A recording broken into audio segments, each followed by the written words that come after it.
আমন্ত্রণ জানাচ্ছি এসবিশন রাতের সংবাদে। আপনাদের সাথে আছি আমি আনন্দ মিত্র বড়ুয়া। যাচ্ছি মূল সংবাদে।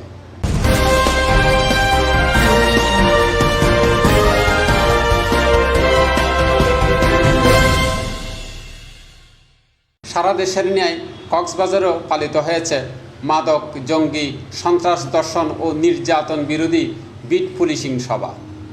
এতে বক্তারা বলেন, নারী নির্যাতনের ঘটনা ঘটিয়ে কেউ ছাড় পাবে না। দেখুন প্রতিবেদনে।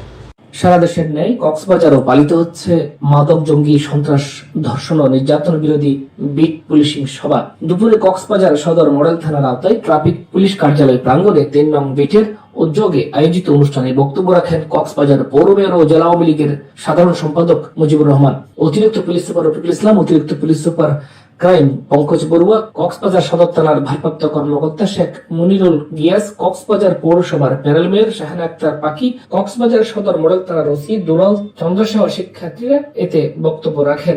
বক্তারা বলেন, নারী নির্যাতনের ঘটনা ঘটিয়ে কেউ ছাড় পাবে না।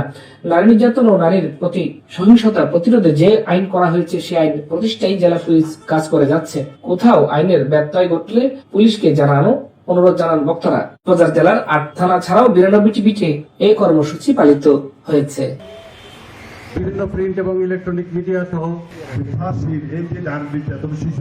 কারণে চট্টগ্রামের বাকুলিয়া থানাধীন নতুন ফিশারিঘাট এলাকায় ছুরিকাঘাতে খুন হওয়া মাছ ব্যবসায়ী মোহাম্মদ আবু তৈয়ব হত্যাকাণ্ডের ঘটনার পর পুলিশ অভিযান চালিয়ে খুনের ঘটনার সঙ্গে জড়িত ৭ জনকে আটক করেছে।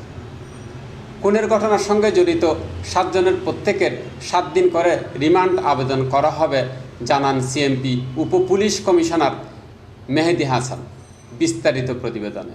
চট্টগ্রামের বাকুলিয়া থানাধীন নতুন ফিশারিঘাট এলাকায় ছুরিকাঘাতে খুন হওয়া মাছ ব্যবসায়ী মোহাম্মদ আবু তৈয়ব হত্যাকাণ্ডের ঘটনার পর পুলিশ অভিযান চালিয়ে খুনের ঘটনার সঙ্গে জড়িত ৭ জনকে আটক করেছে। দুপুরে সিএমপির উপ পুলিশ কমিশনার দক্ষিণ মেহেদি হাসান জানান, ওই এলাকা থেকে খবর দিয়েছিল পুলিশকে যে এক লোক গণপিটুনির শিকার হয়েছে। পরবর্তীতে ঘটনাস্থল পরিদর্শন করে আমরা যেটি প্রাথমিকভাবে পেয়েছি সেটি হচ্ছে এটি আসলে গণপিটুনির ঘটনা নয়, এটি পূর্ব পরিকল্পিতভাবে একটি লোককে ৯ জনে মিলে হত্যা করেছে। বিভিন্ন দেশীয় অস্ত্রের দিয়ে আঘাত করে তাকে হত্যা করা হয়েছে এবং এই হত্যাকাণ্ডের পরে তারা এটিকে গণপিটুনি বলে চালানোর চেষ্টা করেছিল। তো আমরা ইতিমধ্যে এই হত্যাকাণ্ডে অংশগ্রহণকারী ৭ জনকে আমরা অ্যারেস্ট করেছি সারা রাত অভিযান চালিয়ে। আরো 2 জন এখনো পলাতক আছে। আশা করছি আজ কালের ভেতরে এই 2 জনকে আমরা গ্রেপ্তার করতে সক্ষম হব।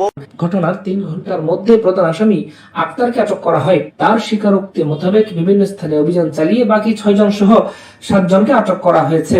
নিহত আবু তৈয়ব কর্ণফুলী থানাধীন শিকলবাহা মাস্টারহাট এলাকার আহমদ মিয়ার ছেলে। তিনি নতুন ফিশারিঘাটে শ্রমিকের মাঝি হিসেবে কাজ করতেন।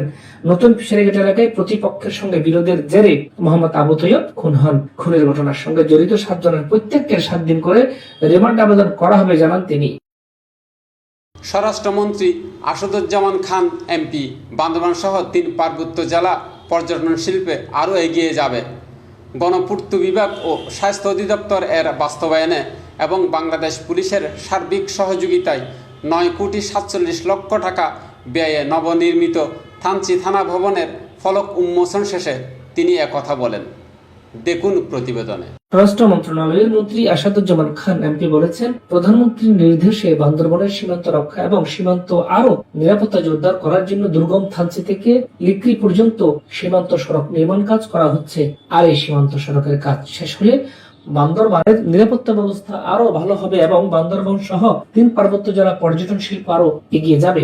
সকালে গণপূর্ত বিভাগ ও স্থাপত্য অধিদপ্তরের বাস্তবায়নে এবং বাংলাদেশ পুলিশের সার্বিক সহযোগিতায় ৯,৪৭,০০,০০০ টাকা ব্যয়ে নবনির্মিত থানচি থানা ভবনের ফলক উন্মোচন শেষে সাংবাদিকদের এসব কথা বলেন মন্ত্রী। প্রধানমন্ত্রীর নির্দেশনাটাই আমাদের সীমান্ত রক্ষা, সীমান্তর আরো জোরদার করা, সীমান্ত নিরাপত্তা জোরদার করার জন্য এই রোডটা, সীমান্ত রোডটা আমরা করছি।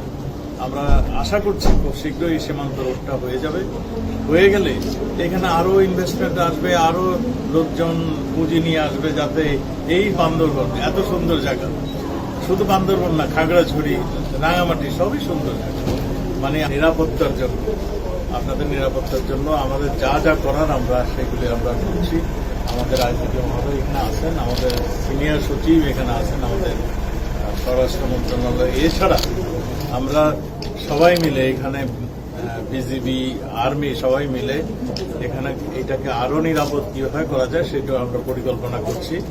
আমাদের এখানে ডেভেলপমেন্টের সঙ্গে সঙ্গে আমরা নিরাপত্তাটারও ব্যবস্থা করছি। এই সময় স্বরাষ্ট্রমন্ত্রী আরো বলেন, বান্দরবন খুবই সুন্দর জায়গা। শুধু বান্দরবনে নয়, পার্বত্য জেলার খাগড়াছড়ি, রাঙ্গামাটি অনেক সুন্দর পর্যটন জেলা। আর এই পার্বত্য এলাকার মানুষের উন্নয়নের পাশাপাশি নিরাপত্তার জন্য যা কিছু করা দরকার সবই বর্তমান সরকার করছে।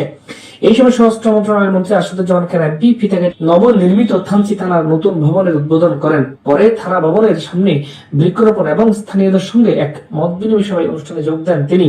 এই সময় বাংলাদেশ পুলিশের ইন্সপেক্টর জেনারেল ডক্টর বেনজির আহমেদ, স্বরাষ্ট্র মন্ত্রণালয়ের জননিরাপত্তা বিভাগের সিনিয়র সচিব মুস্তাফা কামাল উদ্দিন, চট্টগ্রাম রেঞ্জের ডিআইজি আনোয়ার হোসেন, বান্দরবনের জেলা প্রশাসক মোহাম্মদ দাউদুল ইসলাম, পুলিশ সুপার জেরিন আক্তার সহ পুলিশের উচ্চ পর্যায়ের কর্মকর্তারা উপস্থিত ছিলেন। News desk, SB Chittagong.